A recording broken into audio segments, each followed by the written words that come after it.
Good afternoon, good morning, Indianapolis. This is Pierre coming at you with the outrage of the entire presidential election campaign here in Indianapolis, Indiana. I just want to express my outrage that the Indianapolis Star did not make an endorsement of the presidential candidate, and I can't remember when the Star has ever not endorsed a candidate for the presidency of the United States of America.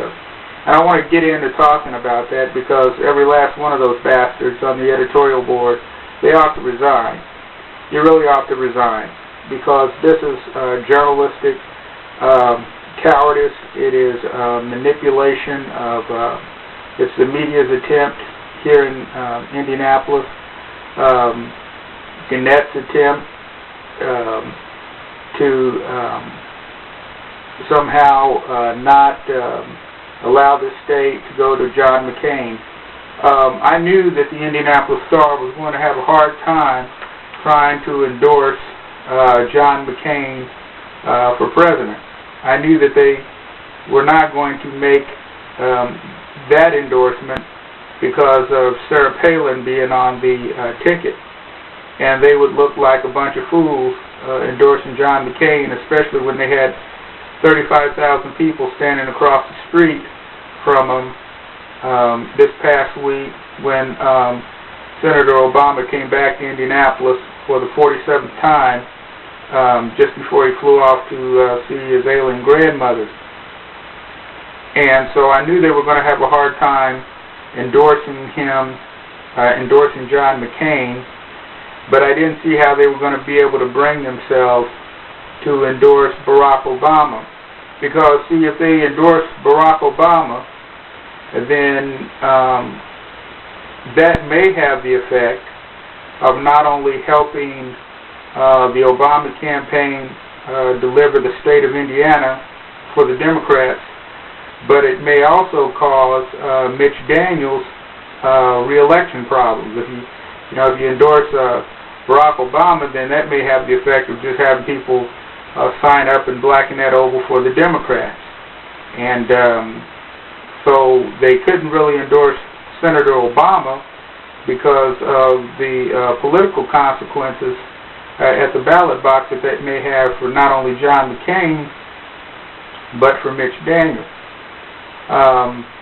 And this is their attempt to affect the outcome at the ballot box. Now they've been making endorsements all week long. The other thing that those cowards over at the Indianapolis Star, and I'm speaking specifically to Dennis Ryerson, one of the things that they did not do, and it appears that they're not going to do because I've looked at the endorsement schedule that they printed in the paper, they are not going to talk about whether or not you should vote yes or no on those judicial retention measures. And also, they did not print in the paper. The Supreme Court recently decided that they were not going to hear or not going to allow an expedited hearing at the Supreme Court level of the cases in Lake County. What they're going to do is they decided not to hear that case, and so that sent it back to the Indiana Court of Appeals. Now, it was a 3-2 decision.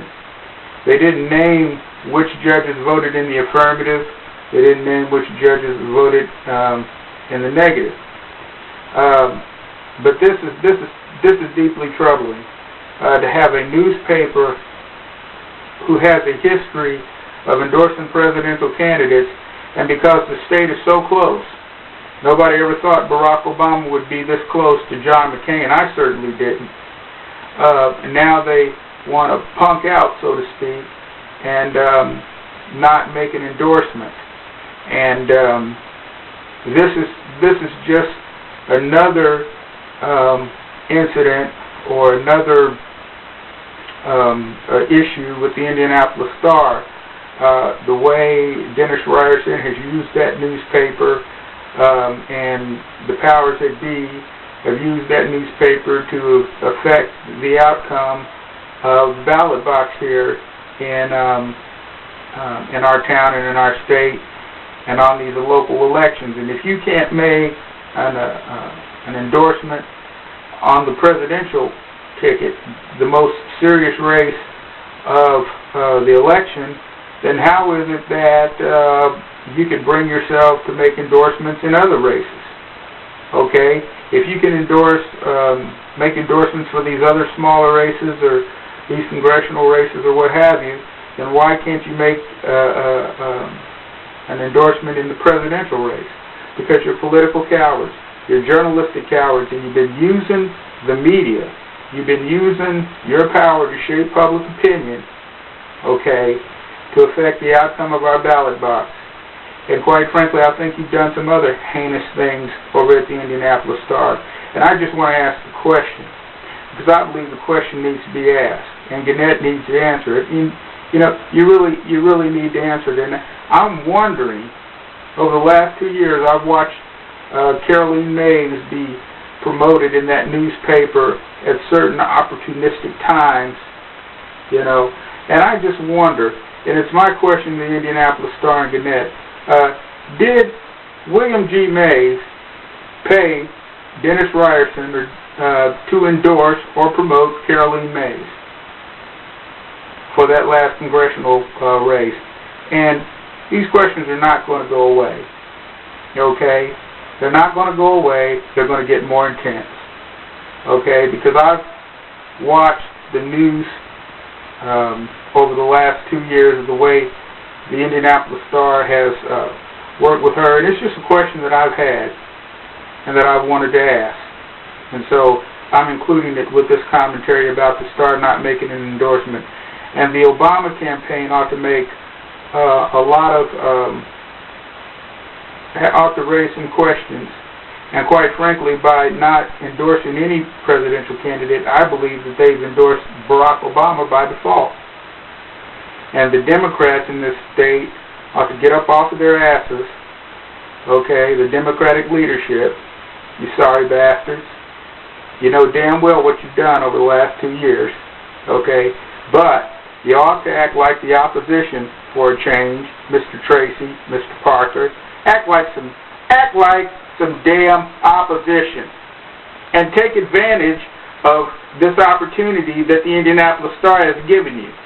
Okay? Take an opportunity. Act like the opposition for a change. Okay? Act like you want to win this damn presidential election and deliver the state of Indiana for the Democrats. Just act like it for once. The Indianapolis Star has given you an opportunity to do it. Now, just act like a damn Democratic Party boss that you sorry son of a bitches are, okay, and just take advantage of it, okay? Tell the Obama campaign, I'm sure the Obama campaign people know, make some hay out of this.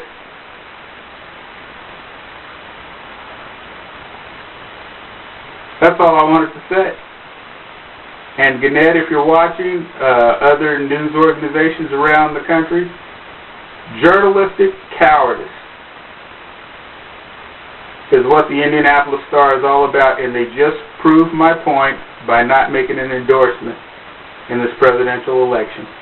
Thank you, and have a great week, and let's hope to God that this state comes in for the Democrats.